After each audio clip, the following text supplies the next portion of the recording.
നമസ്കാരം. മലയാളി വാർത്ത ഇൻസൈഡിലേക്ക് സ്വാഗതം. ഹമാസ് ഏതാണ്ട് പൂർണ്ണമായും നിരായുധീകരിക്കപ്പെട്ടു കഴിഞ്ഞു. അവരുടെ ഉറവിടങ്ങളുടെ എല്ലാം വാൽവുകളായിരുന്ന നെറ്റ്സാരിം ഇടനാഴിയും റഫയും ഫിയാഡൽഫി ഇടനാഴിയും മൊറാഗ് ഇടനാഴിയും IDF പിടിച്ചെടുത്തു കഴിഞ്ഞു. ഇതോടെ ഹമാസിന് ശ്വാസം മുട്ടത്തുടങ്ങിയിട്ടുണ്ട്. ഇപ്പോൾ വെടിനിർത്തലിന് വേണ്ടി കാലും കയ്യുമിട്ട് അടിക്കുകയാണ് ഹമാസ്. 13 വയസ്സ് മുതൽ തുടങ്ങുന്നതാണ് ഹമാസിന്റെ ആർമിയിലേക്കുള്ള റിക്രൂട്ട്മെന്റ്. 13നും 21നും ഇടയിലുള്ള യൂത്ത് ആർമിയാണ് ഹമാസിന്റെ കരുത്ത്. ഇതിൽ 15,000-ഓളം പേർ കൊല്ലപ്പെട്ടു കഴിഞ്ഞുവെന്നാണ് റോയിറ്റേഴ്സ് റിപ്പോർട്ട് ചെയ്യപ്പെടുന്നത്. ബാക്കിയുള്ള 10,000 ഭീകരരെ കൂട്ടുന്നതോടെ മൊത്തത്തിൽ 1,00,000 ഹമാസുകാർ കാലപുരി പൂക്കിക്കഴിഞ്ഞു.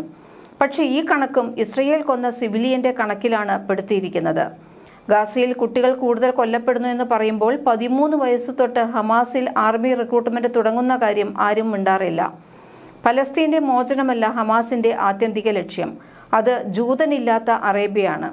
ജിഹാദാണ് ആത്യന്തിക ലക്ഷ്യമെന്നും തങ്ങളുടെ ഭരണഘടനയിൽ എഴുതിവെച്ച സംഘടനയാണ് ഹമാസ്. ഹമാസിന്റെ നിയന്ത്രണത്തിലുള്ള TV ചാനലിൽ കുട്ടികൾക്ക് വേണ്ടിയുള്ള പരിപാടിയിലും കുട്ടികളുടെ മാഗസിനിൽ പോലും എങ്ങനെ ഇസ്രയേലിനെ നശിപ്പിക്കണമെന്നും ജിഹാദ് നടത്തണമെന്നുമുള്ള കാര്യങ്ങളാണ് പഠിപ്പിക്കുന്നത്. PLOയുമായി ഹമാസിനുള്ള പ്രശ്നം അവർ ഇസ്രയേലിനെ വേണ്ട രീതിയിൽ ആക്രമിക്കുന്നില്ല എന്നതായിരുന്നില്ല. ഇസ്രയേലിനെ നശിപ്പിച്ച ശേഷം അവിടെ ഒരു ഇസ്ലാമിക രാജ്യം സ്ഥാപിക്കുന്നതിനെപ്പറ്റി PLO ഒന്നും പറയുന്നില്ല എന്നതാണ്. ഇതാണ് ഇവരുടെ ഭിന്നത കൂട്ടിയത്. അന്ത്യനാൾ വരെ ഒരു മുസ്ലിം രാജ്യമായി പലസ്തീൻ മാറണം എന്നാണ് അവരുടെ ഫൗണ്ടിംഗ് ഡോക്യുമെന്ററി പറയുന്നത്. ഇതിനായി മതം വിതറി ഹമാസ് ശക്തി പ്രാപിച്ചു. തങ്ങളെ എതിർക്കാത്തവരെ പോലും കാലപുരിക്ക് അയച്ചു. ഇസ്രയേലിനെ ആക്രമിക്കുക എന്ന മതപരമായ ഒരു പുണ്യകർമ്മമാണെന്ന് വരുത്തി തീർക്കാൻ ഹമാസിന് കഴിഞ്ഞു. ഇസ്രയേലിനെ തകർക്കാനായി ചാവേർ ബോംബർമാർ ആയവരുടെ കുടുംബത്തിന് പെൻഷൻ കൊടുത്താണ് ഹമാസ് ജനപ്രീതി വർദ്ധിപ്പിച്ചത്. പക്ഷേ ഇപ്പോൾ എല്ലാം മുടങ്ങിയിരിക്കുകയാണ്. ഭീകരർക്കുള്ള ഫണ്ടിംഗ് അമേരിക്കയും ഇസ്രയേലും കർശനമായി തടഞ്ഞതോടെ ചാവേറുകളുടെ കുടുംബത്തിനുള്ള പെൻഷൻ മുടങ്ങി. വെള്ളവും ഭക്ഷണവും ആയുധവുമില്ലാതെ തുരങ്കങ്ങളിൽ പെരുച്ചാഴിയെപ്പോലെ കഴിയേണ്ട അവസ്ഥയാണ് അവശേഷിക്കുന്ന ഭീകരർക്ക് വരുന്നത്. ഇനി വെടിനിർത്തൽ അല്ലെങ്കിൽ സമ്പൂർണമായ യുദ്ധവിരാമം എന്ന ഗതികെട്ട അവസ്ഥയിലേക്ക് ഹമാസ് എത്തുന്നത്. ഗസ എന്നത് അത്ര വലിയ ഒരു രാജ്യമൊന്നുമല്ല. വളരെ കുറച്ചു മാത്രം ഉള്ള ഒരു ചതുരശ്ര കിലോമീറ്റർ മാത്രം വരുന്ന പ്രദേശമാണ്. നമ്മുടെ ആലപ്പുഴ ജില്ലയുടെ 4/1 വരുന്ന ഇട്ടാവട്ടമേ ഗസയിലുള്ളൂ എന്ന് പറയാം. പക്ഷെ അവിടെ 20 ലക്ഷത്തിലേറെ ജനസംഖ്യയുണ്ട് എന്നുള്ളതാണ് കാര്യം. ഇസ്രയേൽ പട്ടിണിക്കിട്ട് കൊല്ലുകയും വംശഹത്യ നടത്തുകയുമാണെങ്കിൽ എങ്ങനെയാണ് ജനസംഖ്യയിൽ ഇത്ര വലിയ വർധന വന്നിരുന്നത് എന്ന ചോദ്യത്തിനൊന്നും ഉത്തരമില്ല. ഈ നാട്ടിൽ ഹമാസിന്റെ ഏറ്റവും വലിയ ശക്തി എന്നത് ഗസയിലെ തുരങ്കങ്ങളാണ്. ഡൽഹി മെട്രോയേക്കാൾ വലിയ തുരങ്കമാണ് ഗസൻ മെട്രോ എന്ന് വിളിക്കുന്ന ഹമാസിന്റെ തുരങ്കം. തുറന്ന ജയിൽ എന്നൊക്കെ വിളിക്കുന്ന പ്രദേശമായിട്ടും ഇവിടെ ഹൈടെക് തുരങ്കങ്ങൾ ഉണ്ടാക്കാൻ ഹമാസിന് കഴിഞ്ഞത് ജനങ്ങളുടെ പിന്തുണയുള്ളതുകൊണ്ടുകൂടിയാണ്. വീടുകളും ആശുപത്രികളുമൊക്കെ തുരങ്കങ്ങളായി കണക്റ്റഡ് ആണ്. ഇവിടെ നിന്നാണ് ഹമാസ് ആക്രമണം അഴിച്ചുവിടുന്നതും. ഇപ്പോൾ ആ ഗസൻ മെട്രോയുടെ 80% ഇസ്രയേൽ തകർത്തു കഴിഞ്ഞു. ബാക്കിയുള്ളതുകൂടി തകർക്കാനാണ് അവർ ഒരു ഭാഗത്തെ ജനങ്ങളെ മറുഭാഗത്തേക്ക് മാറ്റി പരിശോധന നടത്തുന്നത്. ഇതിനെയാണ് കൂട്ടപലായനമായി മാധ്യമങ്ങൾ ചിത്രീകരിക്കുന്നത്.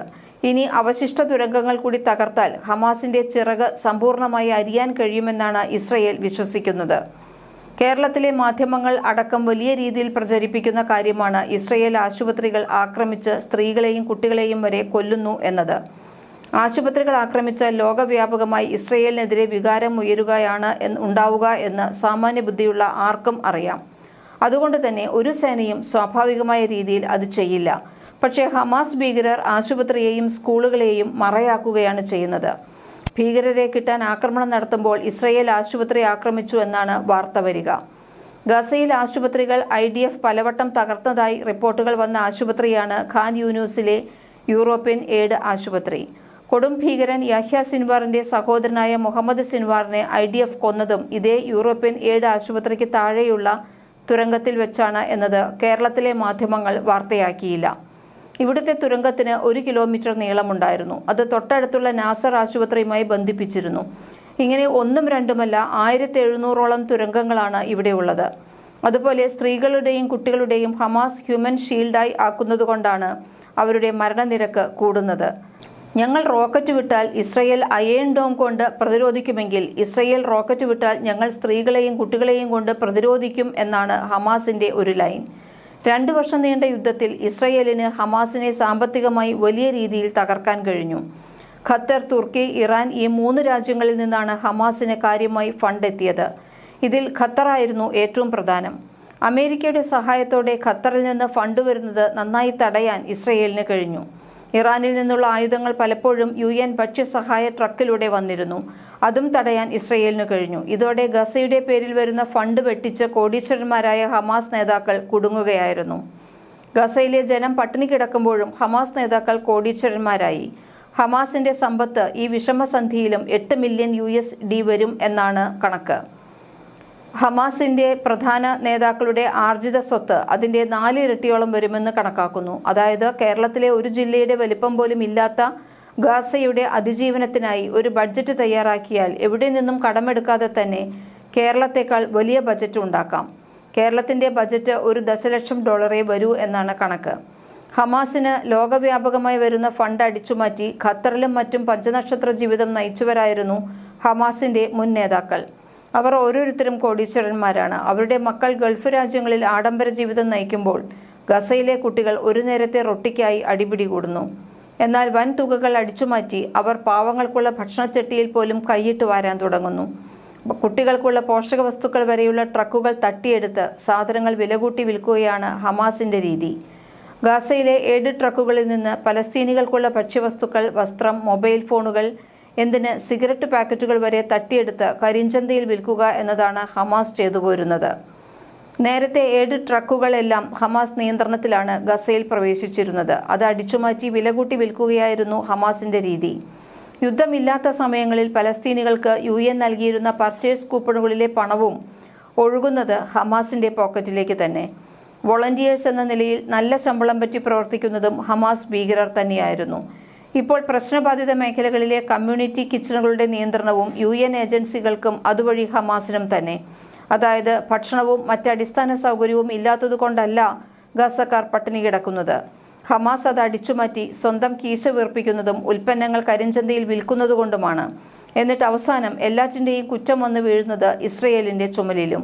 UN അടക്കം ട്രക്കുകൾ ആയുധക്കടത്തിന് ഉപയോഗിക്കുന്നുവെന്നും അതിലുള്ള വസ്തുക്കൾ കൊള്ളയടിക്കപ്പെടുന്നുവെന്നും അത് സഹായം വേണ്ട ഗസക്കാർക്ക് ലഭിക്കുന്നില്ല എന്നും ഇസ്രയേൽ വളരെ നേരത്തെ തന്നെ പറഞ്ഞുകൊണ്ടിരിക്കുന്നതാണ്. ഗസയിലെ ദുരിതം ഹമാസ് നിർമ്മിതമാണെന്നും അവർ ആവർത്തിച്ചിരുന്നു.